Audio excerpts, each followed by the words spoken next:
Welcome to my channel. This is an indication of some of the things that I cover on a regular basis in my videos. If you haven't already subscribed, please feel free to do so, and don't forget to click the little bell so that you'll get notified of future videos. Please feel free to share my videos on your social media, and I hope you enjoy the video which follows. If you remember this coop, it's the one that was mostly open. It has a small room with a ramp that goes up to it, and the rest of it was open with hardware cloth closing it in. And every winter I was closing it all in with plastic, and after every windstorm I was out reattaching some of the plastic that would blow off. So I determined that last year was going to be the last winter that I did that. So I just recently closed it in. The panels that I've used to close it in, I won't take them all off in the summer, but there's at least 3 of them that are easy to remove, so I'll do that in the summer to give them better ventilation in there. It's getting colder here. It was 7 degrees last night, and I guess we had one night a few nights ago that went down to 6 degrees, so normally here our first frost isn't until early October, but I have seen some in September. So I've left the panel on the door. I haven't put that in yet because we do get some warm days, and I want them to get some fresh air in there on a warm day. But when it gets really cold, I will also close that panel on the door in. And you're going to be surprised who's living in there. I have 4 guinea fowl, and they moved in there about 3 days ago with my one surviving quail. The poor little fella, it is a male, looks to be in good health. If you do some research on the internet, these various varieties of Coturnix Japanese quail, average life expectancy is 1.5 years. Well, this guy didn't read the book and didn't get the email either, I guess, because he's over 3 years old now, and I was a bit concerned moving the guinea fowl in with him, but it hasn't been a problem at all. They seem to get along very well together. I have some still photos of the guineas that I will put up, and I'm also going to now try to get you a couple of video clips of them inside, but they're kind of camera shy and a bit nervous. There's all 4 of them. Can't determine what the final color is going to be. The 2 lighter ones I thought were going to be gray, but now it seems like they're a light brown, and the darker ones are a darker gray with black. I don't know what the gender is. It's been a lot of fun raising them.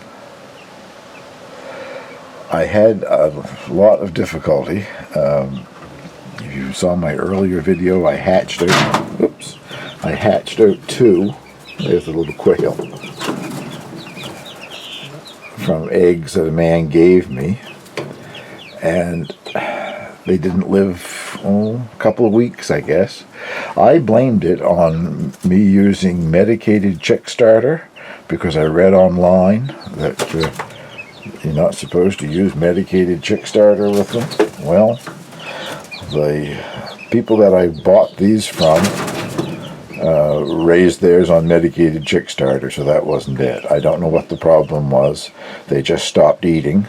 I couldn't get them to eat, couldn't get them to drink, and of course they didn't live long after that. I gotta watch what I'm doing here. I know I haven't been showing them all the time. They're not terribly flighty, like they don't go beating themselves up or anything, but they're getting more and more used to me. But they'd rather be in here alone.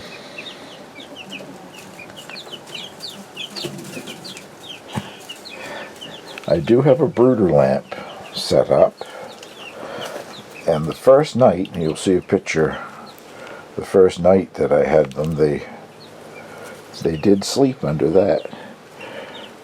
But I don't think I really need it, because the last couple of nights they have gone up the ramp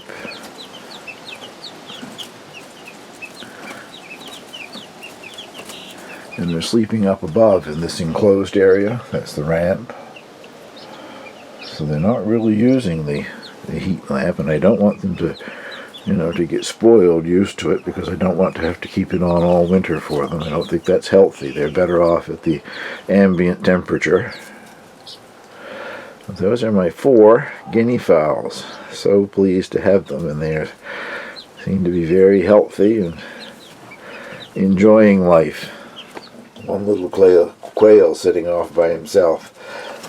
When they were in the brooder in my basement, they had a tendency to pull all of the food out of the special little chick feeder tray that I was using, and it would all get mixed in with the shavings. I bought this some time ago on Amazon.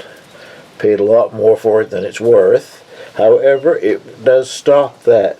I think because you see the little individual compartments there where the feed comes down into, they can't really get their head in there and slide it around and throw it out on the ground. So it's been much more economical as far as the feed goes. And they are eating non-medicated turkey starter.